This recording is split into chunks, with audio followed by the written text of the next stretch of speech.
Kama imetanguliza mguu mmoja ndani ya kundi mojawapo la ligi ya mabingwa Afrika msimu huu baada ya kuichapa Nsingizini Hotspurs ya kule Eswatini kwa mabao 3-0 kule kwao Mbanane, na wiki hii inamalizana na wapinzani wao kwenye uwanja wa Mkapa jijini Dar es Salaam. Sasa kutokana na hilo, kuna tambo nyingi zinaendelea katika mitaa ya Msimbazi yalipo maskani ya Simba, lakini nyuma ya hilo mtendaji mkuu wa zamani wa kikosi cha Simba na Yanga Msauzi Senzo Mazingiza amefichua siri ya nyota wapya wa wekundu wa Msimbazi hao. Na Senzo amewazungumzia wachezaji wa zamani wa mabingwa wa Afrika Kusini Neo Maema na Rushin Dirak waliotua kikosini Msimbazi msimu huu.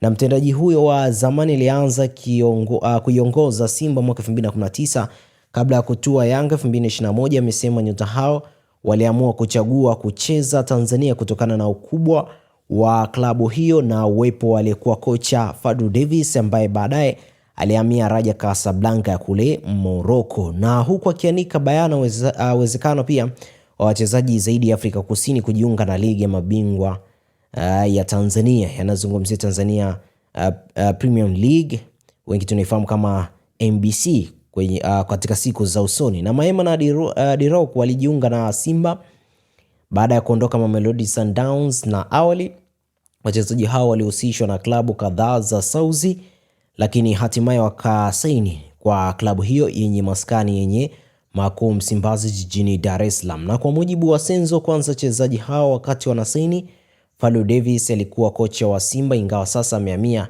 kwa miamba wa Morocco Raja Casablanca. Lakini pili, Simba ilikuwa na tiketi ya kushiriki ligi ya mabingwa Afrika, jambo lilovutia sana licha kukiri watakabiliwa na changamoto za hasira za mashabiki wasio na uvumilivu pale wakizembea kidogo. Mbali na Simba, klabu nyingine kubwa kwa Tanzania ni Yanga na Azam FC, na kwa mujibu wa Senzo ni kwamba klabu hizo zina uwezo wa kushindana na timu za Afrika Kusini katika suala la mishahara. Na akizungumza na chama cha waandishi wa habari za soka Afrika Kusini Safija, Senzo ambaye kwa mara ya kwanza alitua Simba Septemba 2019 akitangaza kuwa CEO, amesema na nukuu, Tanzania kuna klabu 4 au 5 ambazo zinalipa vizuri. Ninaposema vizuri namaanisha mishahara inayoweza kumshawishi mchezaji kuondoka kwao na kuhamia Tanzania, kitu kilichofanya hata kina Maema na Dirock kusajiliwa Simba.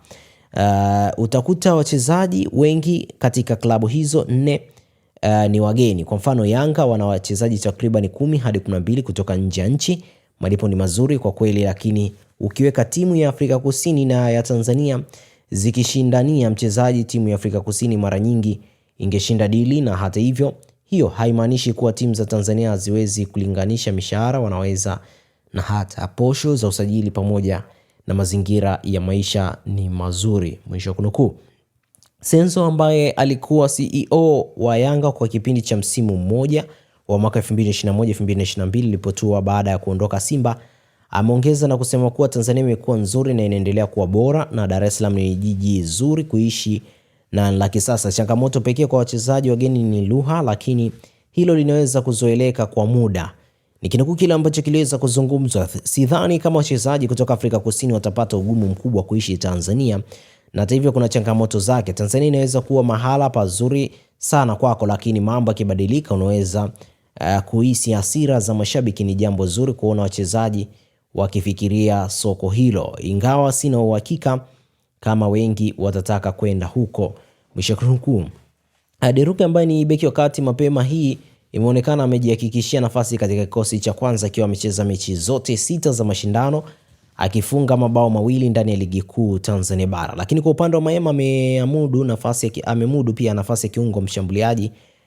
Bado anajitafuta, japo ujio wa kocha Dimitar Pantev umefanya aanze kikosi cha kwanza katika mechi ya kwanza ya raundi ya pili ya ligi ya mabingwa Afrika na ugenini dhidi ya Nsingizini Hotspurs, ambapo mnyama alishinda mabao 3-0. Na kila msimu Simba imekuwa ikitenga bajeti inayopanda kwa ajili ya matumizi mbalimbali ya klabu hiyo, ikiwemo usajili. Msimu uliopita 2024-2025 Simba ilitangaza bajeti ya shilingi bilioni 28.6, ikiwa ni ongezeko la shilingi bilioni 3 kutoka bajeti ya 2023-2024 iliyokuwa shilingi bilioni 25. Kwa upande wa Yanga, bajeti yao ya msimu huu 2025-2026 imetangaza itatumia kiasi cha shilingi bilioni 33, ikiwa ni ongezeko la takriban shilingi bilioni 8 kulingana na iliyopita 2024-2025 ambayo ni shilingi bilioni 25.3. Kwa hapa nimetia nukta. Usisahau kusubscribe, kulike, kushare na kucomment. Asante.